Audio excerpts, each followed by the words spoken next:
In this video, I'm going to give a tour and review of an ocean view cabin on board P&O Iona. And I'll explain why this is a better choice than a balcony cabin. Well, in my opinion anyway.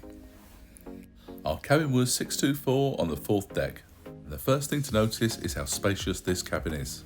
It's a large sofa which converts into a bed, so this cabin can actually seat 4 people.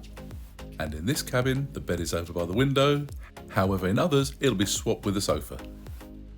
I actually preferred the room this way round. And you can also find this exact cabin on Iona's sister ship, Avia. And this is the window seat which makes this cabin so special. I spent ages here, especially on sea days, just looking out and relaxing. And it was a nice place to set up the GoPro to capture some footage. There's a large flat screen TV with a choice of channels, video on demand and your account details. You can keep an eye on your onboard spending. We'll discuss this more later in the video. And on the shelf below that is a couple of cups, some glasses and a kettle. And there's a small drawer which contains tea, coffee, milk and sugar. And is bizarrely the only drawer in the entire cabin. And below there is a couple of storage cupboards, one has a hairdryer in, and there's another small cupboard below the phone. And I also noticed the fluff on the shelf and some more on the carpet too. Wasn't very impressed by this.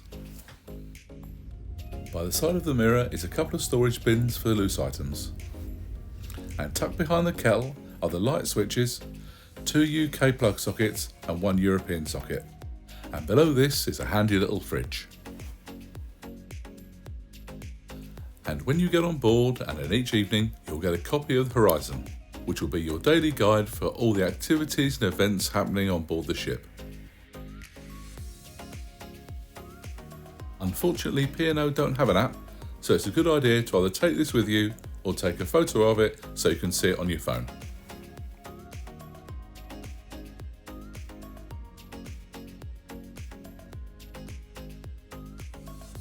I found that the bed was a good size and was really comfy. However, I wasn't particularly impressed with these rather dubious stains on the sheets. There's a lamp on either side of the bed with an adjustable reading light. And hidden below this is a USB socket so you can charge your phone overnight. I found this to be super handy. There's a UK plug socket and light switch above the nightstand. And the nightstand itself consists of a couple of open shelves. With the sofa situated next to the wardrobes, it actually makes them far easier to use. The life jackets can be found in the top of the right hand wardrobe. And there's plenty of hanging space below. And on the opposite side is 5 pretty deep cubbies so you can store your items in there.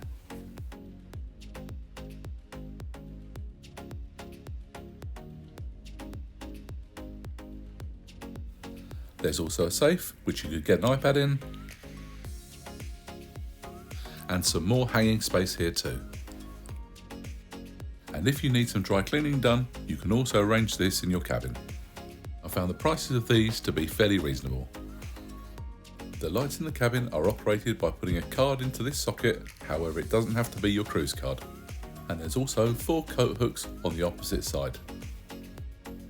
The bathrooms on Iona are a really good size. And there's that all-important loo. The shower is pretty spacious, unlike on other cruise ships where it can feel a little bit snug. And I found the pressure to be really good too. P&O does offer White Company shampoo and shower gel, but of course you're free to bring your own. These shelves are a really good place to store your toiletries. And the basin itself is a really good size.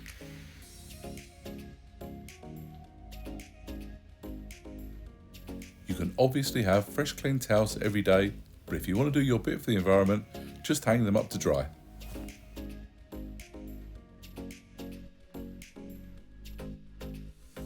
The plastic shower curtains on cruise ships are pretty much universally disliked, as they seem to cling to your body while you're trying to get washed.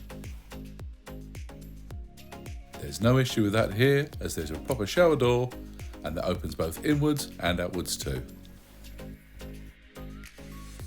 And on the back of the door there's a couple of knobs to put your bathrobes on. And there's a useful light by the bathroom door, so when you get up in the night you don't have to wake up the people you're sharing the room with. Instead of an app, you'll get this handy paper guide which explains the My Holiday intranet, which is connected to the ship's Wi-Fi, and you can use it to book restaurants and shows. But in all honesty, it is a bit rubbish. If you care to choose, you can order breakfast in bed for £2.50. And there's also room service, which offers a really good selection of food and drink to be brought to your cabin. Felt that the prices were reasonable, and there's also a £2.50 delivery charge.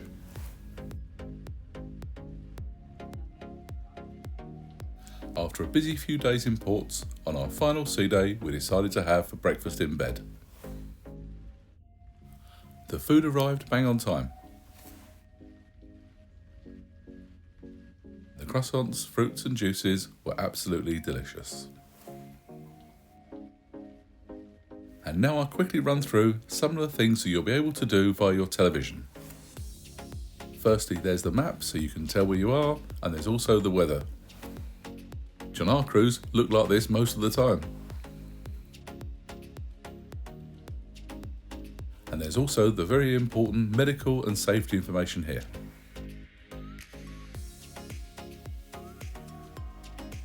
There were a huge amount of films to watch that would suit most tastes, and some TV series to binge watch if that's what you'd like to do when you're on board a ship. Plus there was lots for the kids to watch. Something that was actually useful is the guide to the entertainment on board the ship. So at a glance you can plan your week and also see what's on each day in the shows and the cinema. You could also find out about dining and drinks, other activities aboard the ship and excursions for when you're off. I really enjoyed staying in this cabin as it was considerably larger than a standard balcony cabin and the window seat was perfect. And of course, it was cheaper too. Many thanks for watching. If you've enjoyed this video, please give it a thumbs up.